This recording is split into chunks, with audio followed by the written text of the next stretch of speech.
Listen, that sound is a ghost. It is the ghost of a man who may never have existed. A story told around 1,000 campfires, in 1,000 taverns, for 1,000 years. He is Robin Hood, outlaw, hero, revolutionary, the man who stole from the rich and gave to the poor. But is he just a fairy tale? A comfort for the oppressed? A lie? For centuries, we've looked for him in the wrong places, in Hollywood scripts and children's books. But the truth is older, darker, written in the margins of history. The trail doesn't start in the forest. It starts here, in the damp silence of an archive, in a court record from a long-forgotten lawsuit, in a line of a song that was old when Shakespeare was a boy. There wasn't just one Robin Hood. There were many. Men who broke the king's law and became legends in their own time. Their stories blurred together into one perfect hero. But one of these men was the first, the original. The man whose life was so extraordinary, so defiant, that it sparked a myth that would outlive empires. This is the search for that man, not the legend in Lincoln Green, but the flesh and blood outlaw who stared down a king. This isn't a story about a fairy tale, it's about a crime scene.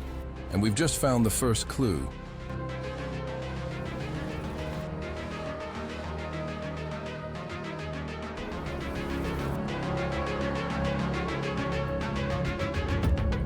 The air is cold, chilled to preserve the past. It smells of dust, old paper, and slow decay. The only sound is the gentle hum of climate control and the soft thud of a foam book, rest being placed on a desk. Your hands, clad in white cotton gloves, hover over a bound volume. It is not a book of stories, but of bureaucracy.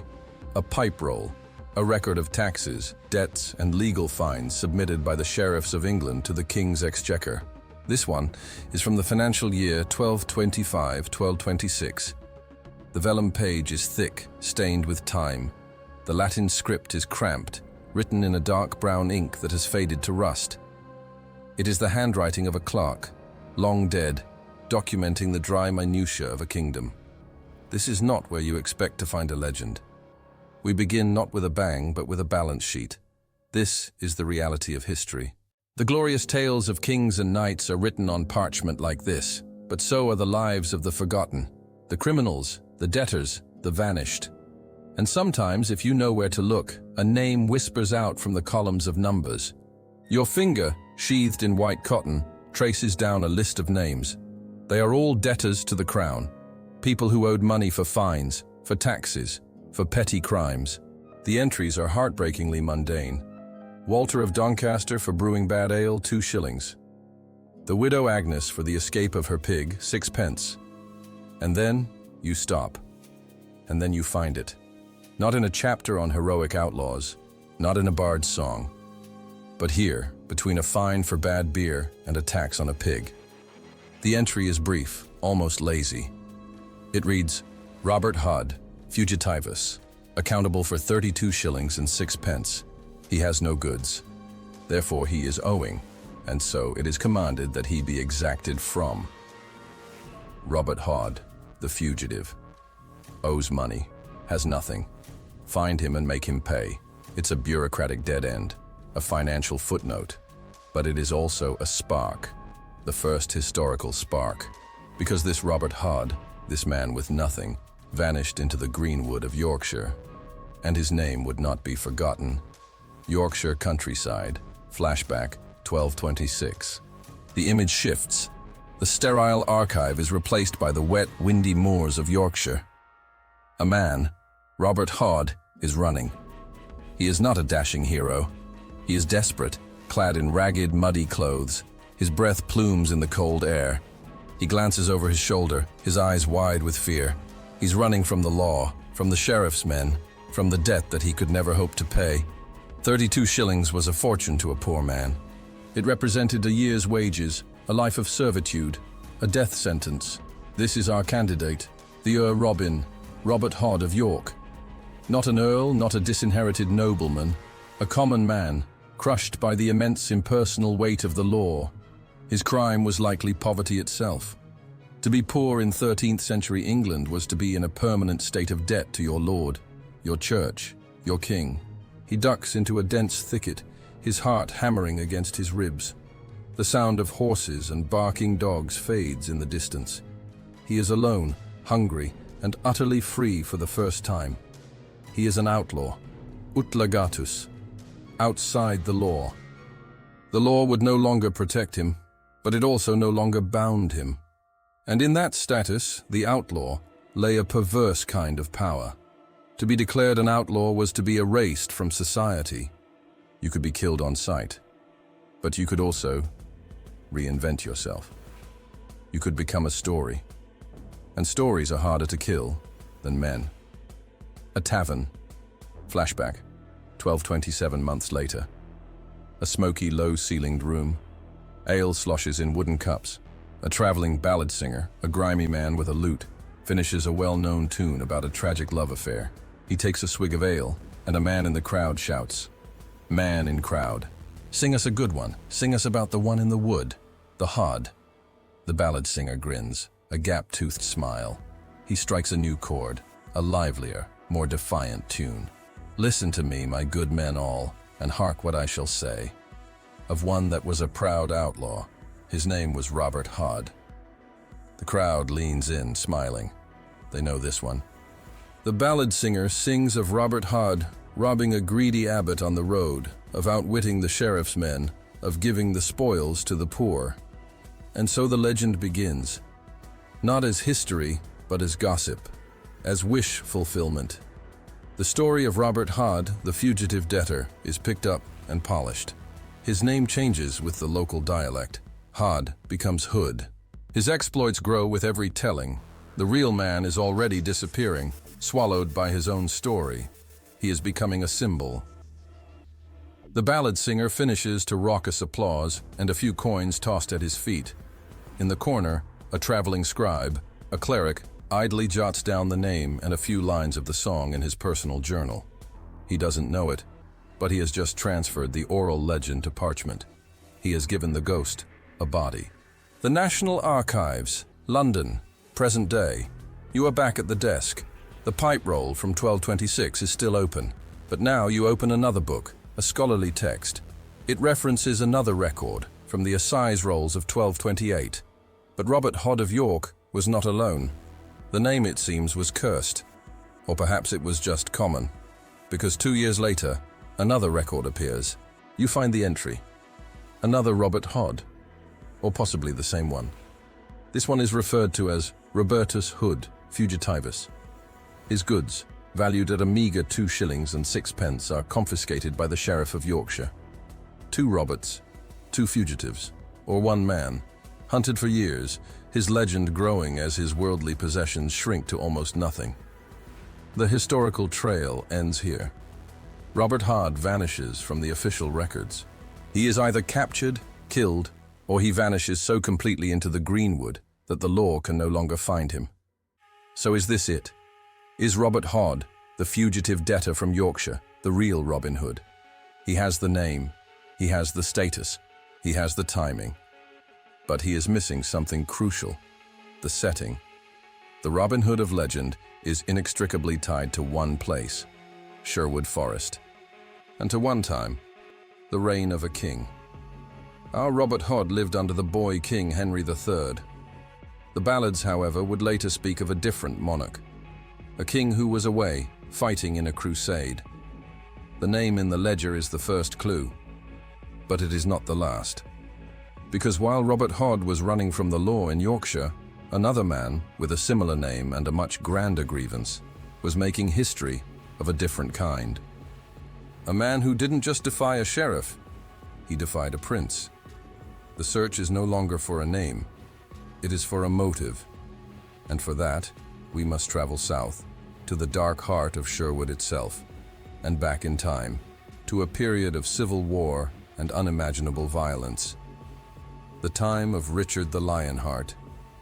Sherwood Forest, Nottinghamshire, present day. The air is different here. It's heavier, older than the Yorkshire moors. You stand under the vast, gnarled boughs of the major oak, a tree that was already ancient when our Robert Hod was a fugitive in the north. Its trunk is a monument to time itself. Sunlight filters through the dense canopy in shattered beams, illuminating the thick carpet of leaves and the tangled undergrowth. This isn't just a forest, it's a cathedral, and it's a fortress. To find a legend, you must first walk its ground. Sherwood. The name itself is a whisper from the Old English, Sherwooda, the bright wood. But in the 13th century, it was anything but bright for the law. This was a royal forest, a territory governed by its own brutal set of laws, designed for one purpose, to protect the king's deer for his hunting pleasure. Your boot kicks against something half buried in the leaf litter. It's not a stone. It's a piece of fired clay, a roofing tile, a remnant of a long-vanished forester's hut. This landscape is littered with ghosts. The forest law was a tyranny. To poach a deer meant death or mutilation. To farm a new patch of land within the forest boundaries could mean a crippling fine. The men who enforced these laws, the wardens, the foresters, the sheriffs, were the most hated men in England. They were the true outlaws here. And into this tinderbox of resentment, a spark was thrown. The Record Office, Nottingham, present day. You are at another desk, another archive. The air here smells of old leather and polish. The document before you is not a national pipe roll, but a local assize roll. The handwriting is different, more hurried. You're looking for a name, any name. But from the early 1200s, in the heart of Sherwood itself, there is nothing. No Robin, no Hood, no Hod. The silence is deafening. This is the problem. Sherwood Forest is the undisputed stage for the legend. But for the crucial early 13th century, the lead actor is missing from the playbill. The historical record for Nottinghamshire in the 1220s and 1230s is oddly, frustratingly silent on any famous outlaw. Did the local officials, embarrassed by their inability to catch him, simply erase him from their reports? Then your eye catches an entry, not about a man, but about a situation. It's a report from a royal justice, circa 1230. Sometimes you find the shadow of a man by looking at the space he left behind. The entry describes a state of lawlessness in the forest. It complains of malefactors and evildoers who shelter in the wood, who poach the king's deer with impunity, and who are protected by the local populace. The justice bemoans that the sheriff's men are afraid to pursue them into the deep woodland. The people, the report says, give these men food and shelter. They are heroes to them. Here is the ecosystem of the legend, documented in dry, complaining prose. The oppressed people, the corrupt and fearful authorities, the deep, impenetrable wood offering sanctuary. All the ingredients are here, simmering. The only thing missing is a name. The leader of these malefactors is anonymous. But then, a few pages later, a name does appear. But it's not Robin Hood. A forest track, Sherwood, flashback, 1225. A royal forester, his tunic adorned with the king's insignia, lies face down in the mud, groaning. His hands are tied behind his back with his own bowstring. His purse is gone. Standing over him is a man. He's not wearing Lincoln green. He's wearing a patched brown tunic, stained with earth and sweat. He's not a nobleman. He has the calloused hands and wiry strength of a yeoman, a free man who owns a small plot of land, or did, before a forest official claimed it was encroachment and seized it. This man is anonymous.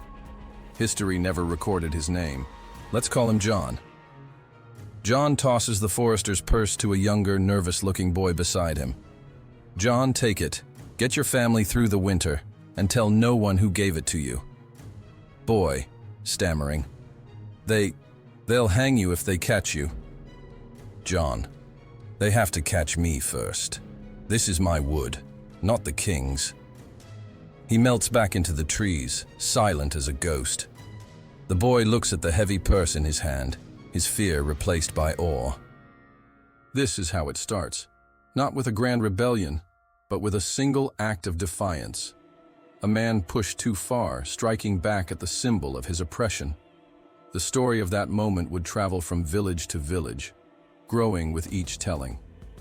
The anonymous yeoman becomes a brave man in the wood. The stolen purse becomes a fortune in gold. The humiliated forester becomes the sheriff of Nottingham himself. The stories need a hero, and if they can't find one with a name, they will give him one.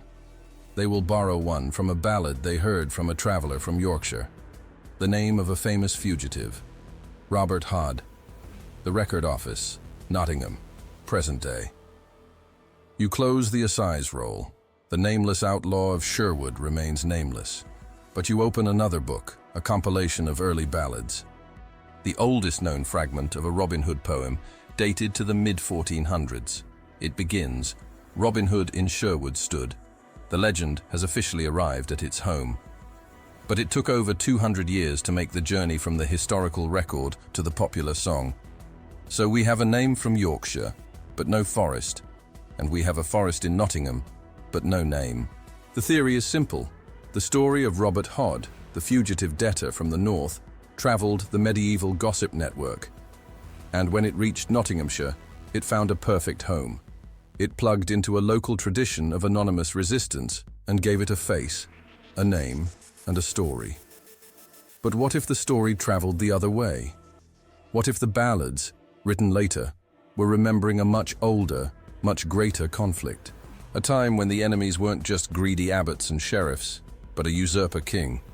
A time when the outlaw wasn't a common yeoman, but a dispossessed nobleman. You turn a page in the ballad book. The poem mentions a king, but it's not Henry III, the contemporary of Robert Hod.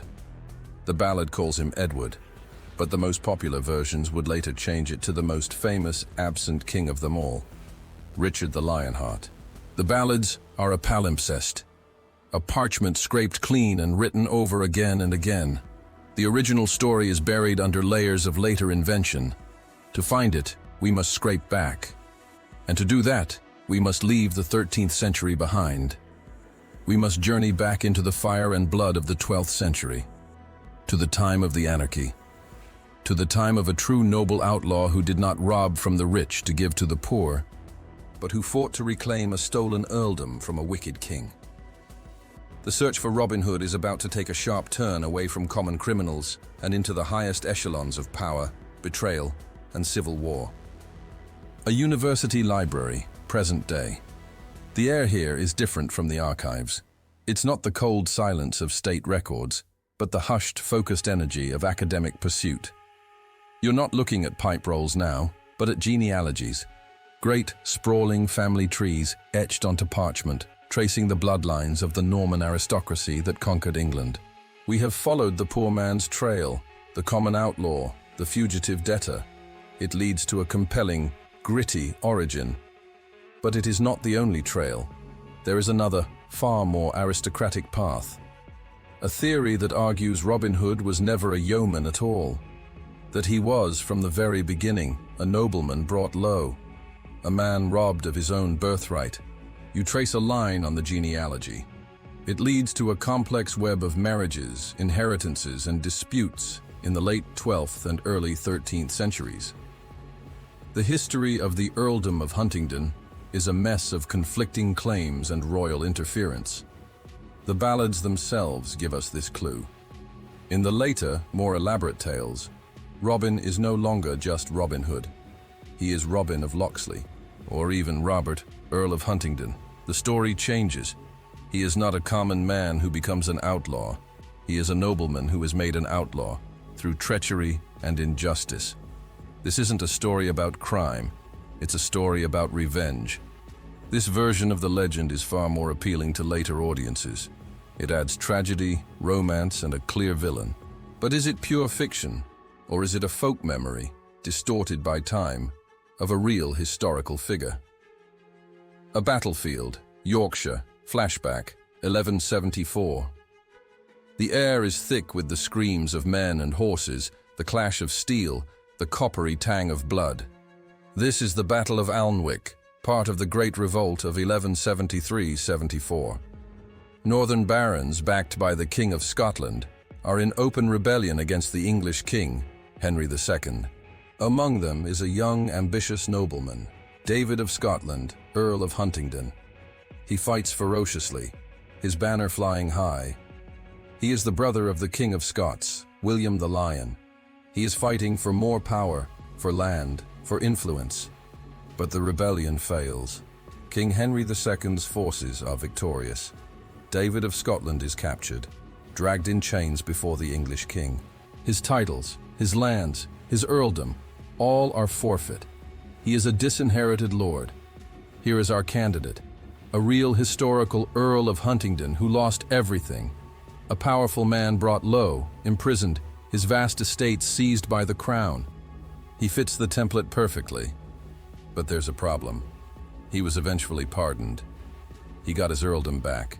He didn't live out his days as an outlaw in Sherwood Forest. He died a powerful prince in Scotland. So if not David, then who?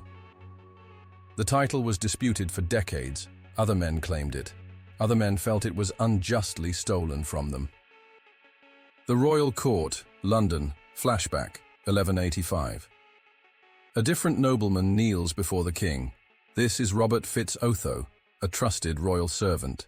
King Henry II, needing a loyal man in the north, grants him the title and lands of the Earl of Huntingdon.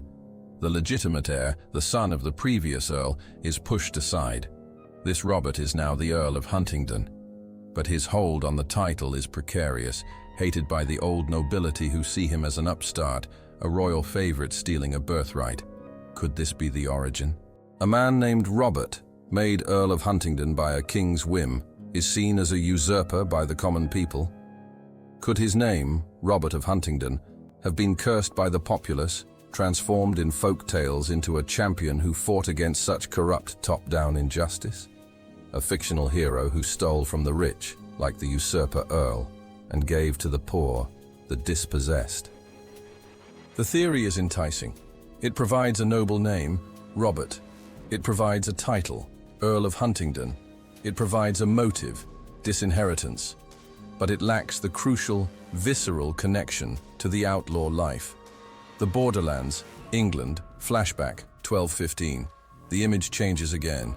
We are in the brutal, chaotic years of the First Barons' War.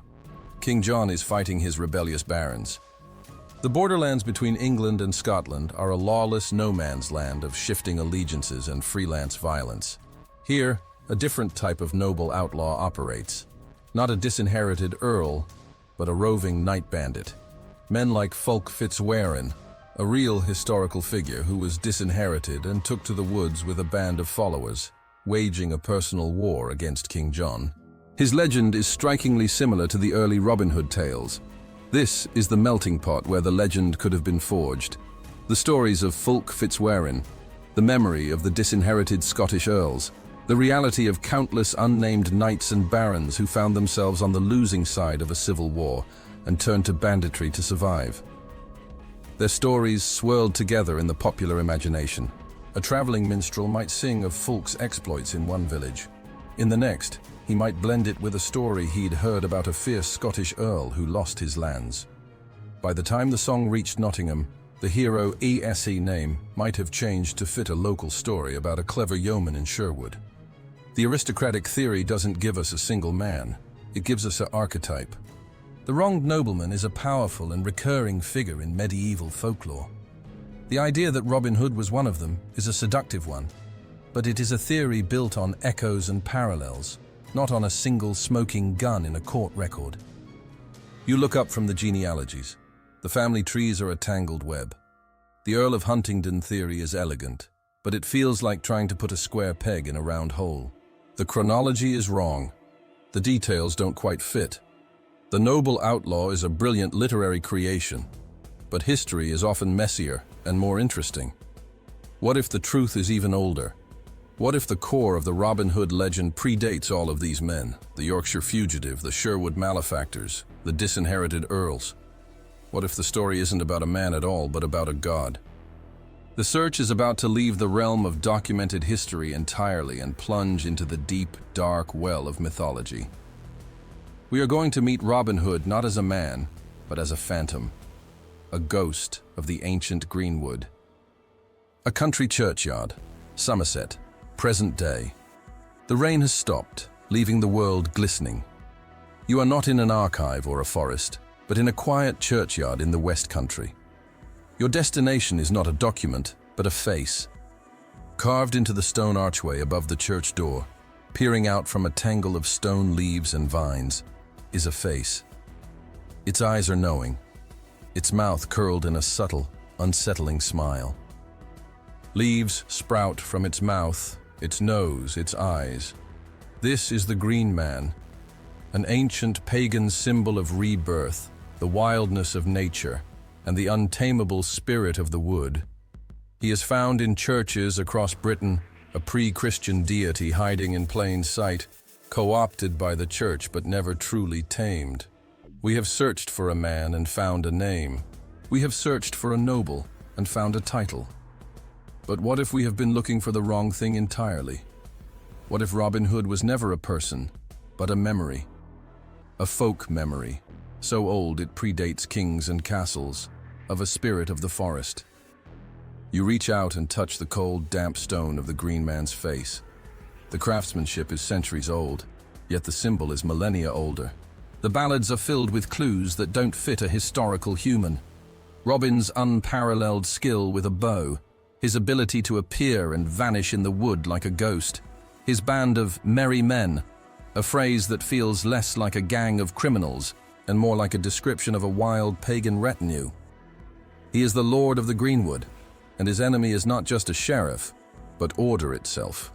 The walls of the town, the strictures of the law, the tyranny of the farm over the wild. A folklore archive, Oxford, present day. The room is a chaos of organized clutter. Filing cabinets bulge with transcripts of old folk tales and songs. You are with a folklorist, a woman in her 60s with sharp eyes and a passion for the old ways. Folklorist, you're asking the wrong question. Who was he? Is a modern question. Medieval people would have asked, what is he? They understood that some stories aren't about individuals. They're about forces. Robin Hood isn't a biography. It's a seasonal drama. She pulls a heavy, leather-bound book from a shelf. It's a study of British folk plays. Folklorist. Look here, the Robin Hood plays. Performed in villages for May Day, for the summer solstice. They're not history. There's ritual. There's always a fight. Robin against Guy of Gisborne or the sheriff. Robin always wins. He's the spirit of summer defeating the spirit of winter, of death. She points to an illustration in the book. Mummers in homemade costumes, one wearing a garland of leaves, doing battle with a man dressed as a knight. The theory is breathtaking in its scope. Robin Hood and his later companion Maid Marian are not lovers. They are the May King and the May Queen. Figures from ancient fertility rites designed to ensure a good harvest. The outlawry, the fighting, the triumph, it's all symbolic. A magical play to make the crops grow. It makes a bizarre kind of sense. It explains why the stories are so repetitive and timeless. It explains why Robin never ages, never dies, and is forever tied to the greenwood. He is not a man, he is a season. Windsor Great Park, flashback, the deep past. The image shifts to a primeval forest. This is not the managed woodland of Sherwood, but a true wilderness, dark and deep. Men clad in animal skins move silently between the oaks. Their religion is the forest. Their god is the stag. We see a shamanic figure, his head crowned with antlers, dancing around a fire. He is the embodiment of the hunt, the mediator between the people and the terrifying, generous spirit of the wood. And if we go back further before the May Kings, we find an even older archetype, the horned god, Cernunnos, Herne the Hunter. A spectral, terrifying figure who leads the wild hunt, a ghostly parade of the dead through the winter sky. He is a lord of the animals, a master of the hunt. The figure in the antlers turns. His eyes seem to glow in the firelight. He is both protector and predator. Could the root of the Robin Hood legend be here? In a primal fear and reverence for the master of the forest? The stories would have been Christianized over time. The horned god loses his antlers and becomes a man in a green hood. The wild hunt becomes a band of merry men. But the core remains, a supernatural, anarchic power, living just beyond the boundary of the village, who must be appeased and celebrated. The Folklore Archive, present day. You lean back from the book, the weight of the theory settling on you. It feels both brilliant and deeply unsatisfying. It explains the symbolism, but ignores the gritty historical details that feel so real.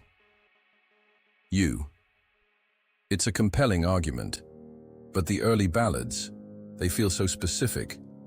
The amounts of money, the names of towns, the tactics of the ambushes. It feels like there's a real man in there somewhere. The folklorist smiles, a knowing look in her eye. Folklorist.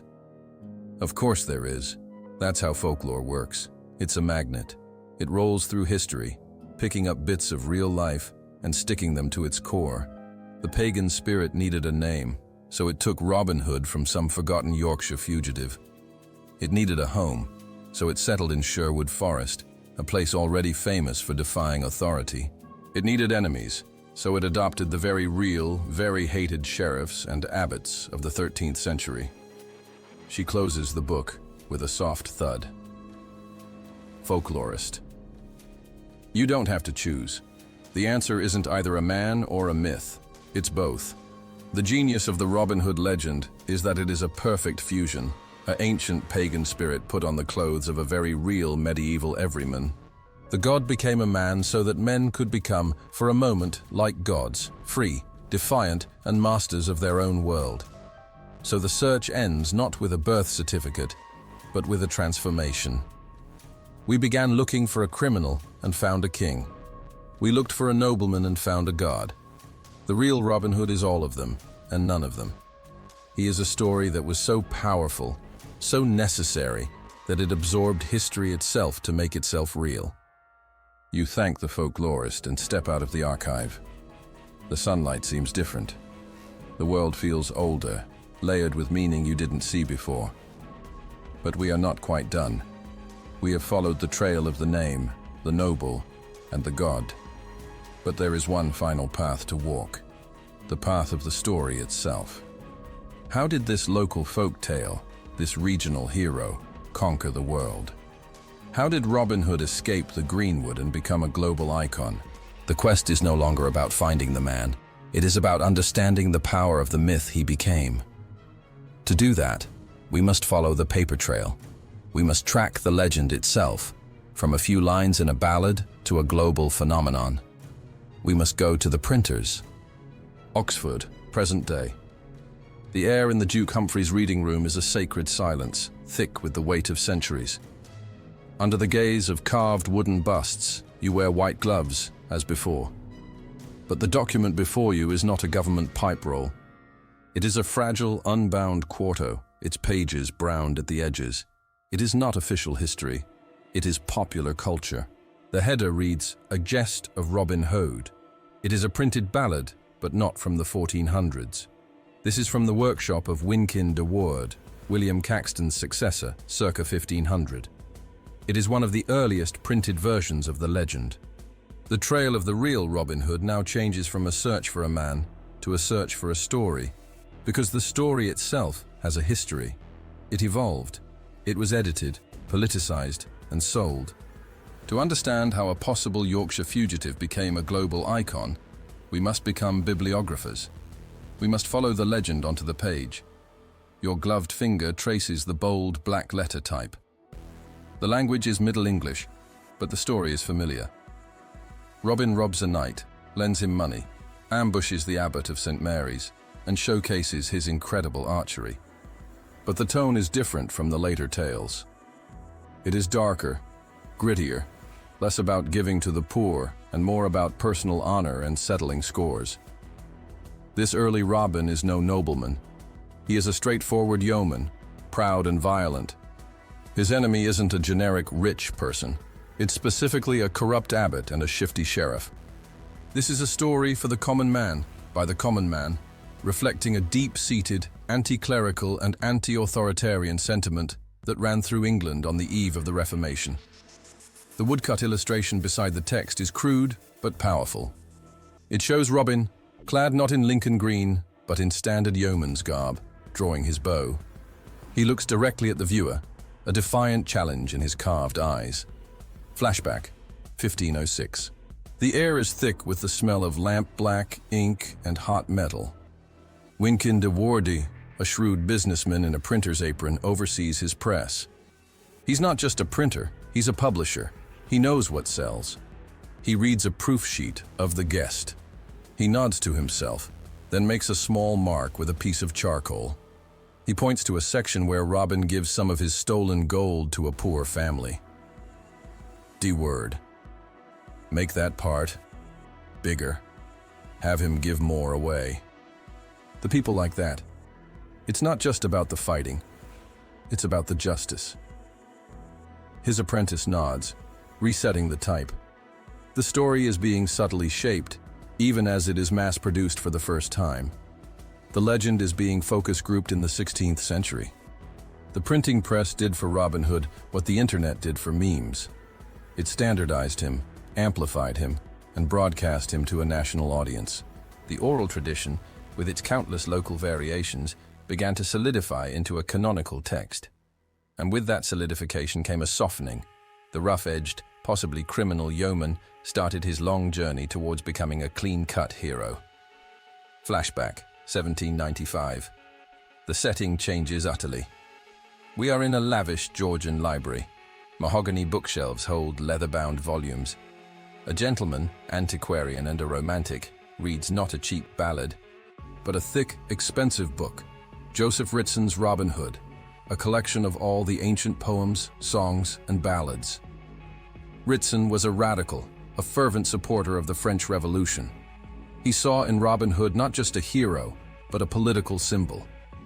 In his extensive footnotes and introductions, he passionately argues for Robin as a genuine historical figure, a Saxon patriot fighting against the Norman yoke, a proto-revolutionary champion of the people. The 18th century Romantic movement rediscovered the noble savage, and in doing so, it reinvented Robin Hood. Scholars and poets like Ritson and later Sir Walter Scott took the rough ballads and polished them for a polite, educated audience. They re-emphasized the Earl of Huntingdon angle, giving the hero a noble pedigree suitable for a romantic lead. The common yeoman was being gentrified. Scott's Ivanhoe, published in 1820, features a heroic Locksley as a major character, cementing the image of Robin as a noble Saxon rebel in the popular imagination. The story was no longer just for the masses, it was for the aristocracy too. Flashback, 1938. The California sun beats down on a fake Nottingham castle wall. A man in a perfectly tailored green tunic and feathered cap practices his archery. This is Errol Flynn. He is not a gritty yeoman or a brooding Saxon earl. He is a swashbuckling movie star. A director yells, "Action!" Flynn leaps onto a table, flashing a dazzling smile, and delivers a line with bravado that would be utterly foreign to the Robin of The Guest. Errol Flynn. It's injustice I hate, not the Normans. And then came the movies. Hollywood completed the transformation that the Romantic writers began. Robin Hood became dashing, charming, and morally unambiguous. The violence was sanitized, the politics simplified. He was no longer a complex figure operating in a moral gray area. He was a straightforward hero in a technicolor world. This was the version that would be exported to the globe, defining the character for generations. The camera, the ultimate printing press, etched this new Robin Hood into the mind of the world. The story was no longer just English, it was universal. The Bodleian Library, Oxford, present day. You gently close the jest of Robin Hood. The journey from this crude paper to the Errol Flynn film feels immense. The story has been stretched, shaped, and polished like a river stone until its original form is almost unrecognizable. So who is the real Robin Hood? He is the sum of all these parts. He is the defiant yeoman of the early ballads. He is the noble, disinherited earl of the Romantic poets. He is the swashbuckling hero of Hollywood. He is a mirror. Every era has looked into the story and seen its own reflection, its own ideals of justice, its own version of a hero. You look up at the portrait of Wynkyn de Worde hanging on the library wall. He wasn't just preserving a story, he was shaping it. Every teller of the tale, from the unknown ballad singer in a smoky tavern to the billionaire studio head, has left their fingerprint on the legend. We have followed the paper trail. We have seen the legend be born, printed, politicized, and glamorized. But we are left with one final haunting question. Why? Why has this story, above all others, endured for over 800 years? What raw, human nerve does it touch that allows it to constantly reinvent itself and remain relevant? The answer doesn't lie in a library, it lies in the human heart. To find it, we must leave the archives behind for good. We must go out into the world and ask what this story means to us right now. Zuccotti Park, NYC. Flashback, 2011. The air is electric, charged with anger, hope, and the collective breath of thousands. A sea of faces, young and old, holds signs aloft. The signs are not written in Latin or Middle English, but the message is ancient. One sign, hand-scrawled on cardboard, reads, "Tax the rich." Another, more elaborate, depicts a figure in a green hood, aiming a bow at the bull statue of Wall Street. The caption, "Robin Hood was right." The trail of the real Robin Hood does not end in a library or a forest. It ends here, in the streets, in the hashtags, in the enduring universal cry for economic justice, because Robin Hood is no longer just a legend. He is an adjective, a policy, a moral framework. The camera pans across the crowd. A speaker with a megaphone shouts about income inequality, about the 1%, about a system rigged in favor of the powerful. The crowd roars its approval. The language is modern, the data is new, but the core grievance is 7 centuries old. The genius of the myth is its brutal simplicity. The rich are too rich, the poor are too poor, and the systems meant to protect the latter are controlled by the former. This is not a medieval concept, it is a human constant. And so, in every generation that feels this pinch, Robin Hood is resurrected. He is the perfect vessel for our discontent. The offices of Robin Hood HQ, NYC, present day. The setting changes. We are in a bright, modern, open-plan office. The walls are covered in data visualizations and maps of New York City's 5 boroughs. This is not a non-profit. It's a philanthropic powerhouse. This is the Robin Hood Foundation. A team of analysts, dressed in business casual, reviews metrics on poverty, education, and mobility. They are not outlaws, they are data-driven pragmatists. Their mission, stated plainly on their website, to fight poverty in New York City. They are, in their own words, New York's largest poverty-fighting organization. But the myth has been institutionalized, tamed. The arrow has been replaced by the endowment. The merry men by a board of directors. This is Robin Hood in the age of Bloomberg, not King John. The tactic has changed from wealth redistribution by ambush to wealth redistribution by grant application. The goal, however, remains strikingly familiar. The founder, a hedge fund manager, is interviewed. He speaks not of Sherwood, but of metrics, impact, and scalable solutions. The myth provides the brand, an instantly recognizable symbol of altruism. But the engine is pure, cold, 21st century capitalism. Is this the evolution of the legend? From social bandit to social entrepreneur? Or is it a dilution? Has the fiery spirit of defiance been co-opted by the very system it was meant to oppose? The Foundation's name guarantees goodwill, but it also raises an uncomfortable question. Can you truly dismantle the Master ES house with the Master ES tools? A university lecture hall, present day. A cultural theorist stands before a packed hall. On the screen behind her is a side-by-side image. Errol Flynn, S. Robin Hood, and a screenshot from a video game. Cultural theorist. The legend doesn't just persist, it mutates. It is a cultural virus, adapting to every new host. In the 20th century, the primary medium was film. In the 21st, it is the digital realm. The video game screenshot is from a popular title. The player's character is an outlaw in a vast open world, stealing from wealthy NPCs and choosing to help the poor. The quests are literally Digital ballads. Cultural theorist. Here, the user doesn't just watch Robin Hood, they become him. They make the moral choices. They experience the thrill of the ambush and the reward of the redistribution. The interactive nature of the medium makes the myth more potent, more personal than ever before. The image changes again. Now it's a meme from social media, a picture of a politician with the caption, "He's not the King of England, he's just a cop."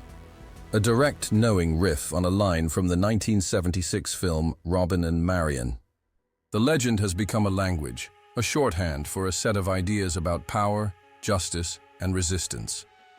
It is endlessly flexible. It can be used to sell a movie, critique a government policy, or brand a charity. It is both a weapon and a product. The ultimate shapeshifter. Sherwood Forest, present day.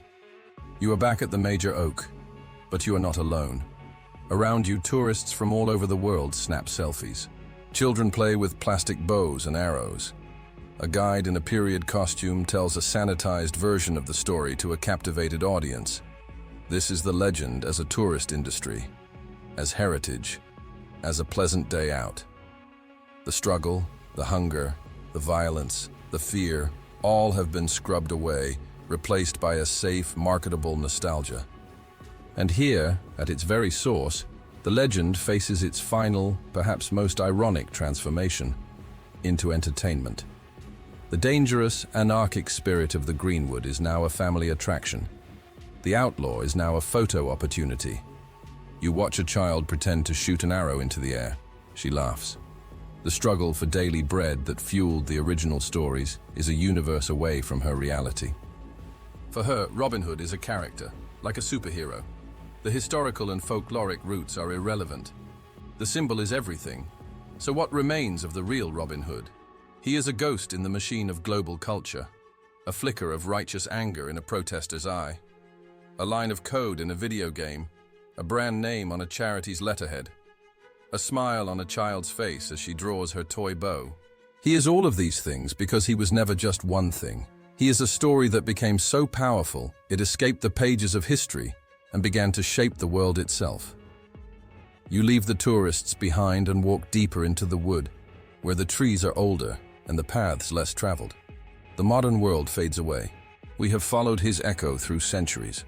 We have seen him be a man, a name, a noble, a god, a star, a meme. But to find the core of the legend, the source of its endless power, we must make one final journey, not into the past, but into the human psyche. We must ask not who he was, but why we need him. The search for the real Robin Hood ends where it began, not with an answer, but with a question about ourselves. Sherwood Forest, dawn, present day. The forest is silent, bathed in the weak, grey light of dawn. The tourists are gone. The souvenir shops are closed. You stand alone under the immense, sleeping form of the major oak. The air is cold and clean. This is the wood as it once was, ancient, impartial, holding its secrets close. You have followed every lead. You have held the parchment that bore the name of a fugitive. You have traced the bloodlines of disinherited earls. You have sat with folklorists who spoke of gods and with historians who spoke of tax records. You have seen the legend printed, filmed, digitized, and protested. And now, in the silence, the final question is not who, but why. We began this search for a man. We end it with a mirror, for the real Robin Hood is not a person to be found in a grave or a ledger. He is an idea, and ideas are bulletproof. They do not live in the past. They live in the perpetual present tense of human need. The first rays of sunlight break through the canopy, striking the gnarled bark of the oak. It has seen it all, the real outlaws, the balladeers, the pilgrims, the filmmakers. It has been a hideout, a shrine, and a backdrop. It is the only constant. So let us lay our candidates to rest. Robert Hod, the Yorkshire fugitive. He was real. His name was written down by a bored clerk who had no idea it would echo for centuries. He is the spark, the nameless outlaw of Sherwood. He was real too. Dozens of him, hundreds, men who pushed back against the crushing weight of forest law. They are the kindling. The image flickers. We see the desperate face of Robert Hod, running. We see the defiant eyes of the anonymous yeoman John, standing over the forester. The disinherited earls. They were real. Their stories of loss and rebellion provided a noble, tragic framework that later generations could graft onto the story, elevating it from a folk tale to a romance. They are the structure. The image shifts. David of Scotland, stripped of his title. The political intrigue of the royal court. The Green Man, he is the oldest of them all. The primal spirit of the untamable wood, the master of the hunt, the symbol of life that persists and regenerates against all odds. He is the soul of the story. The ancient stone face of the Green Man, leaves sprouting from his mouth, fills the screen. None of them is the real Robin Hood, and all of them are. The legend is a tapestry. Robert Hod is one thread. The Sherwood yeoman is another. The Earl of Huntingdon is a third. The Green Man is the loom on which they were all woven together. You cannot point to a single thread and say, "This is the tapestry." The edge of the wood. Present day. You walk to the edge of the forest. Before you lies a field, then a road, then the modern world. Cars whisper in the distance. The boundary is stark. This is the true, enduring power of the story. The Greenwood. It represents the borderland, the space outside the rules. It is the physical manifestation of freedom, of alternative power, of the unknown. Every human society has its Sherwood forest, a place, real or imagined, where the rules of the powerful do not apply. The outlaw is the one who dares to cross that border. He is the one who rejects the social contract when that contract becomes oppression. He is the ultimate symbol of agency. This is why the story is eternally renewable. In the 13th century, the rich were the abbots and sheriffs. In the 21st century, they are the billionaires and the corrupt politicians. The enemy changes its face, but its nature remains the same, and so the hero must be eternally reborn to fight it. This is not a history lesson. It is a human imperative. We need Robin Hood. We need to believe that the imbalance of power is not permanent, that courage and a good aim can level the playing field, that the forest, both literal and metaphorical, will always provide a sanctuary for those who refuse to be broken. A child's bedroom, night, present day. A father tucks his daughter into bed.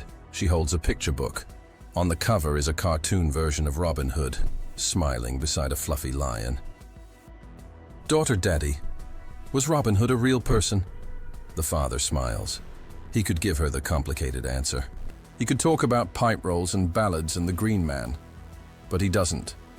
"Father, was he real? Well, do you think it's right to stand up for someone who's being treated unfairly?"